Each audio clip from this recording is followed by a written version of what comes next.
حبيبك خير الخلق كلهم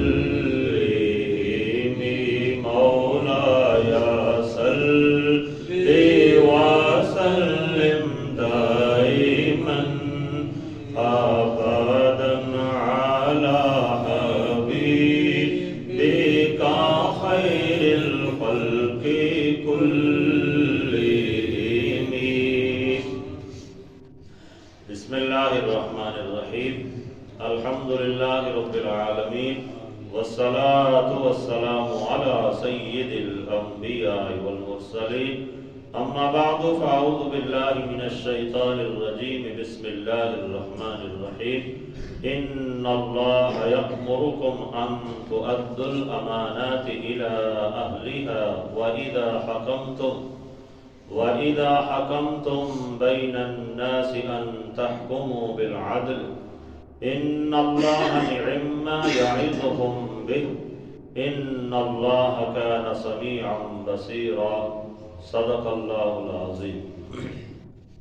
احبابی وقار، آج ہمیں سورۃ النساء کی آیت نمبر 58 پڑھنے کی سعادت حاصل ہو رہی ہے. اس آیہ بینہ میں خالق ارض و سماوات نے مومنوں کو یہ حکم دیا کہ اگر ان کے پاس کوئی امانت رکھی جاتی ہے تو جس بندے کی امانت ہے انسان کو چاہیے، مومن کو چاہیے کہ اس کی امانت اس تک کما حقہ پہنچا دے. اور اسی طرح آگے پھر بیان فرمایا کہ اگر کوئی بندہ کسی معاملے کے اندر حکم بن جاتا ہے، فیصلہ کرنے والا بن جاتا ہے، قاضی بن جاتا ہے، تو اسے چاہیے کہ وہ ایمانداری کے ساتھ انصاف کے تقاضوں کو پورا کرتے ہوئے فیصلہ کرے اور انصاف کا بول بالا کرے. تو یہ بھی بندہ مومن کی ایک شان ہے. تو اسے یہاں پہ بیان فرمایا ان اللہ یأمرکم ان تؤدوا الامانات الی اہلہا. بے شک اللہ تم کو یہ حکم دیتا ہے کہ تم امانت والوں کو ان کی امانتیں ادا کر دو.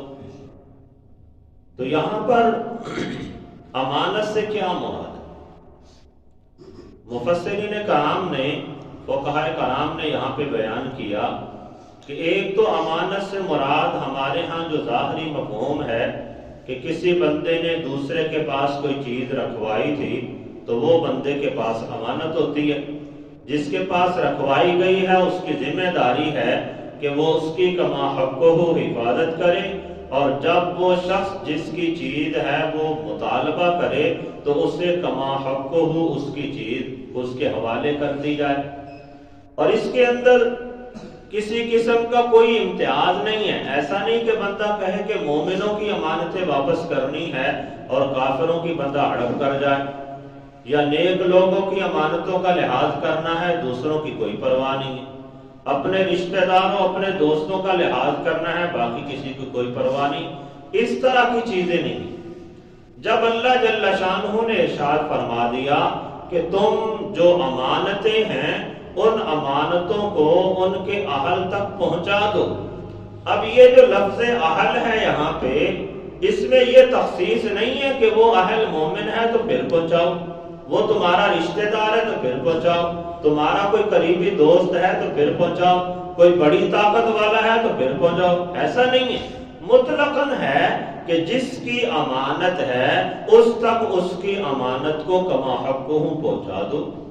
اور اگر ہم اپنے نبی علیہ السلام کی زندگی کا معائنہ کریں تو آقا کریم صلی اللہ تعالی علیہ وسلم نے کس انداز سے امانت کا لحاظ رکھا کہ جب آپ مکہ المکرمہ کے اندر موجود تھے، آپ نے اعلان نبوت فرمایا، قریش کے لوگ، مکہ کے لوگ آپ کے جانی دشمن بن گئے. یہاں تک نوبت آ گئی کہ نبی علیہ السلام کے گھر کا انہوں نے محاصرہ کر لیا. نبی علیہ السلام مکہ کو چھوڑ کر وہاں سے نکلنے پر مجبور ہو گئے، لیکن اس کے باوجود بھی نبی علیہ السلام نے ان کی امانتوں کو ضائع نہیں کیا. آقا کریم صلی اللہ علیہ وسلم خود ہجرت کے لیے تیاری کر رہے ہیں اور اپنے بستر پر حضرت علی المرتضی رضی اللہ تعالی عنہ کو لٹا کے حکم دے رہے ہیں کہ اے علی یہ فلاں فلاں کافروں کی امانتیں ہیں، صبح ان کے حوالے کر کے تم بھی مدینے آ جانا۔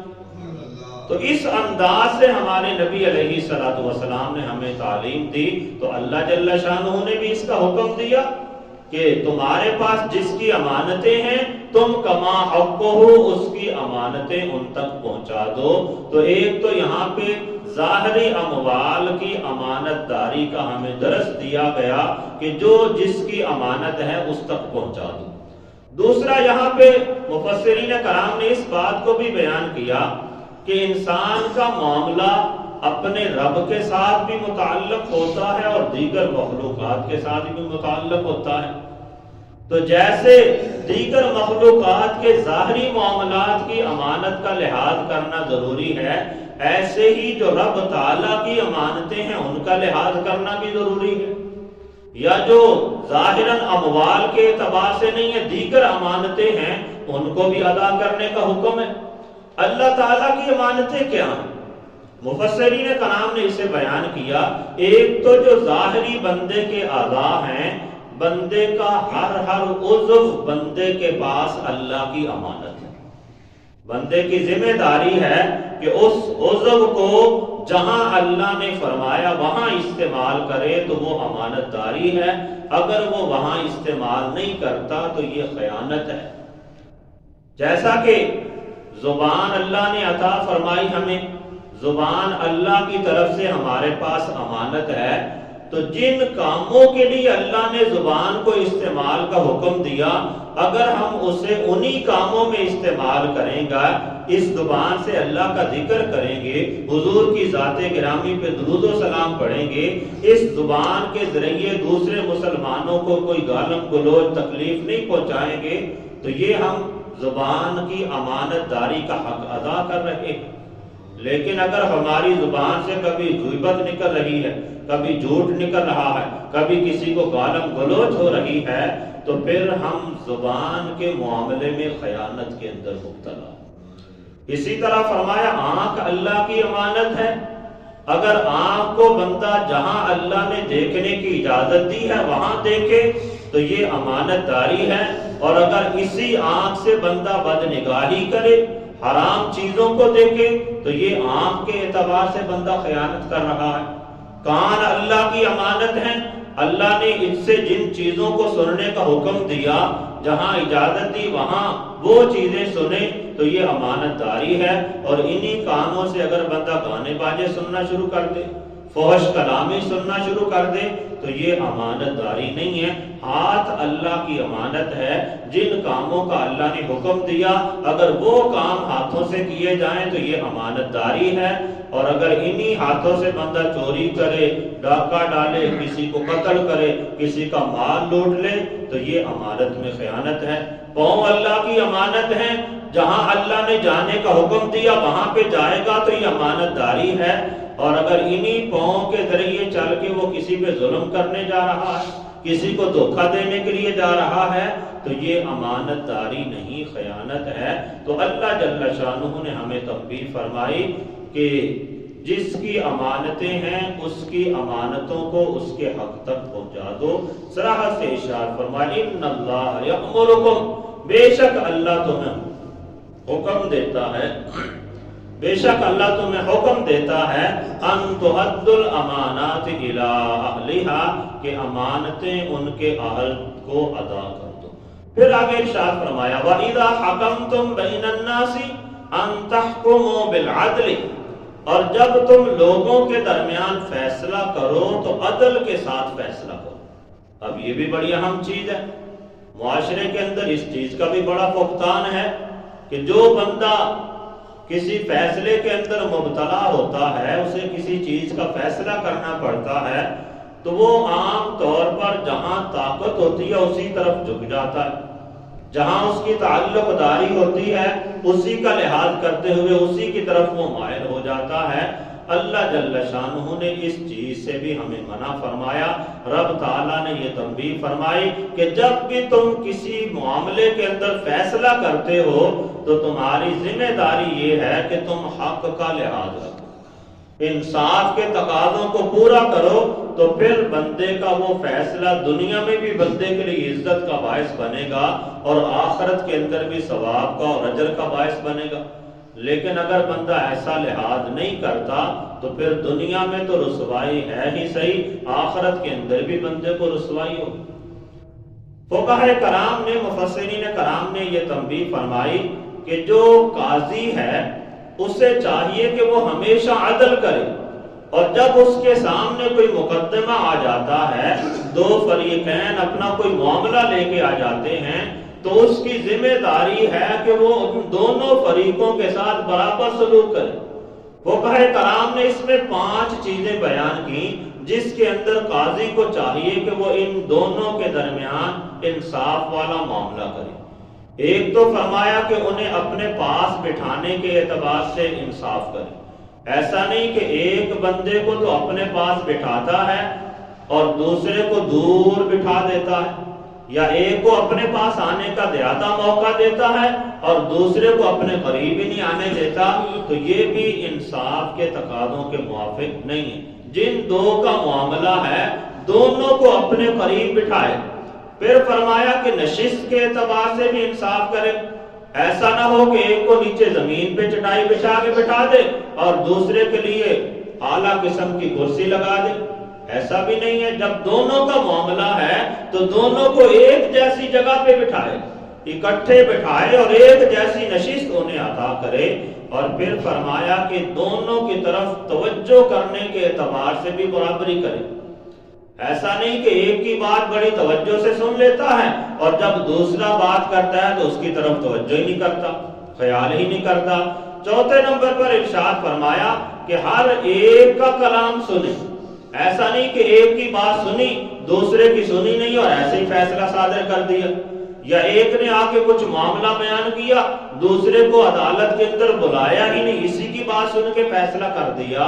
تو جو بندہ ایک کی بات سن کے فیصلہ کر دیتا ہے، دوسرے کا مدعا اس نے سنا ہی نہیں ہے، تو وہ کیا فیصلہ کرے گا؟ پھر آگے 5ویں نمبر پر ارشاد فرمایا کہ جب فیصلہ دیتا ہے، حکم صادر کرتا ہے، تو اس وقت حق کا لحاظ رکھے، بات دونوں کی سنے، نشست دونوں کو عطا کرے، دونوں کو اپنے قریب میں بٹھائے، دونوں کی طرف توجہ کرے، لیکن جب فیصلہ کرنا ہے تو اس وقت حق کا لحاظ رکھے کہ جس کا حق ہے یا جس کی طرف اس کی غالب رائے جاتی ہے کہ یہ بندہ حق پر ہے، اس کے مطابق فیصلہ کرے۔ جب بندہ ایمانداری کے تقاضوں کو رکھتے ہوئے اپنے تئیں کما حق کو صحیح فیصلہ کرنے کی کوشش کرتا ہے، تو ایسی صورت میں خدا نخواستہ اگر بندے سے غلطی سرزد ہو بھی جائے تو رب تعالیٰ اس پہ گرفت نہیں فرماتا۔ لیکن جس کے دل کے اندر ہی مرض ہو، کوڑ ہو، اس نے کسی سے رشوت لی ہو، پیسہ لیا ہو، اپنی رشتہ داری کا لحاظ رکھا ہو، اپنی دوستی کا لحاظ رکھا ہو، تو اللہ چونکہ بندے کے دلوں کی باتوں کو جانتا ہے، ایسی صورت میں بندہ گویا کہ اپنے لیے خود جہنم کا ایندھن تیار کرتا ہے۔ تو اس لیے احباب دی وقار، اگر بندے نے کوئی امانت ہے اس کے بعد اسے بھی اس کے اہل تک صحیح طریقے سے پہنچا دے، اور اگر کسی معاملے میں اسے عادل بنایا جاتا ہے، قاضی بنایا جاتا ہے، حکم بنایا جاتا ہے، تو اسے چاہیے کہ وہ لوگوں کے درمیان عدل و انصاف کا معاملہ کرے۔ رب تعالیٰ نے صراحت سے اسے بیان فرما دیا، وَإِذَا حَكَمْتُمْ بَيْنَ النَّاسِ أَن تَحْكُمُوا بِالْعَدْلِ، اور تم جب لوگوں کے درمیان فیصلہ کرو تو عدل کے ساتھ فیصلہ کرو۔ پھر آگے ارشاد فرمایا، ان اللہ نعم ما یعظکم بہ، بے شک اللہ تمہیں کیسی اچھی نصیحت فرماتا، اتنی اچھی نصیحت ہے کہ امانت داری بندہ امانت داری کا مظاہرہ کرے، جس کی چیز ہے اس تک پہنچا دے، فیصلہ کرنا ہے تو اس میں بھی امانت داری کا اور عدل و انصاف کو ملحوظ خاطر رکھے، تو یہ یقیناً اچھی نصیحت ہے۔ اللہ جل شانہ جس چیز کا تذکرہ فرمایا، ان اللہ نعم ما یعظکم بہ، بے شک اللہ تمہیں کیسی اچھی نصیحت فرماتا ہے۔ ان اللہ کان سمیعا بصیرا، بے شک اللہ سننے والا اور دیکھنے والا ہے۔ یہ بھی یہاں پہ بڑی کمال کی بات کر دی کہ کوئی بندہ یہ کہے کہ میں جی بند کمرے کے اندر بیٹھ کے کسی کی طرفداری کر رہا ہوں، کسی کو کیا پتا؟ تو رب تعالیٰ نے تنبیہ فرما دی، اس خوش فہمی میں نہ پڑے رہنا، اللہ تعالیٰ دیکھ بھی رہا ہے اور تمہارے کلام کو سن بھی رہا ہے۔ دنیا کی اور کوئی طاقت اگرچہ تمہاری نا انصافی کو نہیں دیکھ سکتی، نہیں سمجھ سکتی، لیکن رب تعالیٰ تو بندے کے دلوں کی باتوں کو بھی جانتا ہے نا۔ بندہ جہاں بھی کہیں خاموشی کے ساتھ کوئی فیصلہ کرے گا، بڑی طاقتیں اسے چھپا لیں گی، غریبوں تک اس کا حق نہیں پہنچ پائے گا، لیکن رب تعالیٰ نے تنبیہ فرما دی کہ یہ بات ذہن میں رکھنا، ان اللہ کان سمیعا بصیرا، بے شک اللہ تعالیٰ سننے والا بھی ہے اور دیکھنے والا بھی ہے۔ تو اگر نا انصافی کرنی ہے، کسی کے حق تلفی کرنی ہے، تو بندہ ایسی جگہ پہ جائے جہاں اللہ نہیں دیکھ رہا، اور دنیا کے اندر ایسی جگہ ہے ہی نہیں، کائنات کے اندر کوئی ایسی جگہ ہے ہی نہیں جسے اللہ نہیں دیکھ رہا۔ یقیناً رب تعالیٰ کی ہر معاملے پہ، ہر جگہ پہ نظر ہے، تو بندے کو چاہیے کہ اللہ کی زمین پہ رہتے ہوئے اللہ تعالیٰ کے احکامات کے مطابق عمل کرے۔ رب تعالیٰ ہم سب کو عمل کی توفیق عطا فرمائے، دنیا و آخرت کی بدائیں۔